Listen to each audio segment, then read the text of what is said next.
తన అనుచరులందరూ ప్రెషర్ చేస్తున్నప్పుడు కొడాల నానికి అదే ప్రాబ్లం, ఇతనికి అదే ప్రాబ్లం. వీళ్ళ జోలికి రాలా, వీళ్ళ అనుచరుల జోలికి వెళ్ళారు. వీళ్ళ అనుచరుల మీద కేసులు అరెస్టులు చేస్తున్నారు.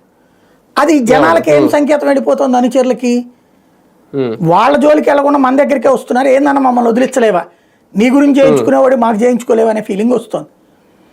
కాబట్టి ఏం చేశాడు ఇతను, ఓ స్టెప్ ముందుకు వెళ్ళిపోయాడు. ఈ కేసుని ఎలా ఆపాలి అనేది చూశాడు. అందుకోసం ఎవరైతే అవతల ఉన్నటువంటి కంప్లైంట్ పెట్టాడో అది పార్టీ పరంగా పెట్టలేదు, తెలుగుదేశం కార్యకర్తలు నాయకులు పెట్టింది. అందులో ఉన్నటువంటి ఒక ఉద్యోగి, ఆ ఉద్యోగి అని పట్టుకొచ్చారు. ఆ ఉద్యోగి వాస్తవంగా ఆల్రెడీ టీడీపీ కార్యాలయం నుంచి మానేసి వెళ్ళిపోయి అక్కడ ఉద్యోగం చేసుకుంటున్నాడు హైదరాబాద్లో. అతనంటే టీడీపీతో లేడు కాబట్టి అతనికి మరి వాళ్ళ పేపరే రాసినట్టుగా ధనమే చూపించారా లేకపోతే కనుక బెదిరించారా ఎఫ్ఐఆర్లో చెప్పినట్టు. ఏదేమైనా సరే అతను తనంతట తనుగా విత్డ్రా చేసుకున్నాడు.